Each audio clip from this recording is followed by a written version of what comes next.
He is the wonderful God. ಅದ್ಭುತವಾದ ದೇವರು. He is the caring God. ಆತನು ಕರುಣಾಮಯ. He is the loving God. ಆತನು ಪ್ರೀತಿಸುವಂತ. He is so righteous. ಆತನು ನೀತಿಯುಳ್ಳ He ದೇವರು. loves each one of you. ಆತನು ನಿಮ್ಮನ್ನು ಪ್ರತಿಯೊಬ್ಬರನ್ನು ಪ್ರೀತಿಸುತ್ತಾನೆ. He knows what you are going through in life. ನಿಮ್ಮ ಜೀವಿತದಲ್ಲಿ ಏನು ಹಾದು ಹೋಗ್ತದೆ. He knows what is your burden. ಆತನು ನಿಮ್ಮ ಕಷ್ಟಗಳು ಗೊತ್ತು. He knows you cannot handle that burden. ಆತನು ಗೊತ್ತು ಅದು ನಿಮಗೆ ಸಾಧ್ಯ.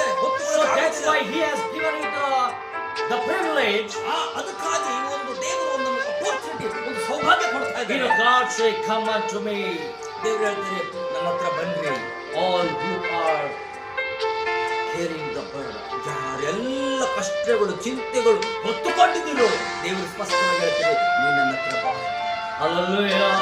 Dear children of God, and He shall completely sustain you. ಆತನೇ ನಿಮ್ಮನ್ನು ಉದ್ಧರಿಸುವನಾಗಿದ್ದಾನೆ. He shall never permit the righteous to be moved. ಆತನು ನೀತಿವಂತ ಎಂದಿಗೂ ಕದಲಿಗೊಳಿಸುವಂತ ದೇವರಲ್ಲ. Understand?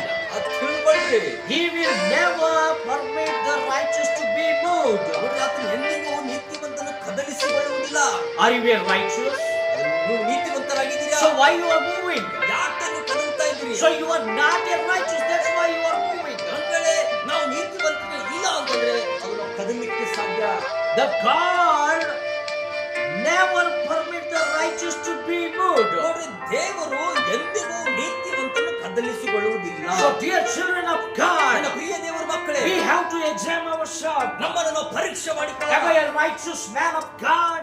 ನಾನು ನೀತಿವಂತನಾಗಿದ್ದೇನಾ ಅಥವಾ ನೀತಿವಂತಳಾಗಿದ್ದೇನಾ? And I'm righteous in my talk and walk. ನನ್ನ ಮಾತಾಡುವುದರಲ್ಲಿ ನನ್ನ ನಡೆ ನುಡಿಲ್ಲ ನೀತಿವಂತಿಕೆನಾಗಿದ್ದೇನಾ? Hallelujah. Hallelujah. So we have to understand who we are in the Lord. ನಾವು ತಿಳಿದುಕೊಳ್ಳಬೇಕು ಈ ಲೋಕದಲ್ಲಿ ನಾವು ಯಾರಾಗಿದ್ದೇವೆ. First of all, we need to know that we are the creation of God. ಮೊದಲನೇದಾಗಿ ನಮಗೆ ತಿಳಿದಿರಬೇಕು, ನಾವು ಕರ್ತನ ಸೃಷ್ಟಿಯಾಗಿದ್ದೇವೆ. And we are the image of God. ನಾವು ದೇವರ ಸ್ವರೂಪವಾಗಿದ್ದೇವೆ. The image of God that we are, ನೋಡಿ, ದೇವರ ಸ್ವರೂಪಗಳಾದಂತ ನಾವುಗಳು, we are holy in the eyes of God. ನೋಡಿ, ನಾವು ದೇವರ ಕಣ್ಣ ದೃಷ್ಟಿಯಲ್ಲಿ ನಾವು ಪರಿಶುದ್ಧರಾಗಿರಬೇಕು. Down the line we have lost that righteousness away from us.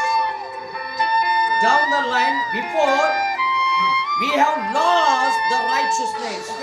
ಕಳೆದ ಹಿಂದೆ ನಾವು ಆ ನೀತಿವಂತಿಕೆಯನ್ನು ಕಳೆದುಕೊಂಡಿದ್ದೇವೆ. And we became the sinful. ಯಾಕಂದ್ರೆ ನಾವು ಆಗ ಪಾಪಿಗಳಾಗಿದ್ದೇವೆ. Hallelujah. Hallelujah. We became sinful. ನಾವು ಪಾಪಿಗಳಾಗಿ ಮಾರ್ಪಟ್ಟಿದ್ದೇವೆ. We lost the righteousness. ಯಾಕೆ ಗೊತ್ತಾ?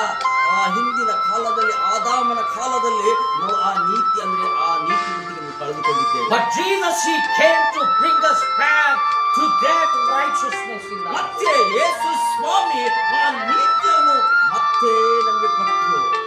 He came to this world so that we can recognize who we are in God. ನೋಡಿ, ಯೇಸು ಸ್ವಾಮಿ ಈ ಲೋಕದಲ್ಲಿ ಬಂದಾಗ ನಾವು ಯಾರಾಗಿದ್ದೇವೆ ಅನ್ನೋದು ದೇವರು ಯೇಸು ಸ್ವಾಮಿ ನಮಗೆ ಪರಿಚಯ ಮಾಡಿಕೊಟ್ಟರು. So dear children of God,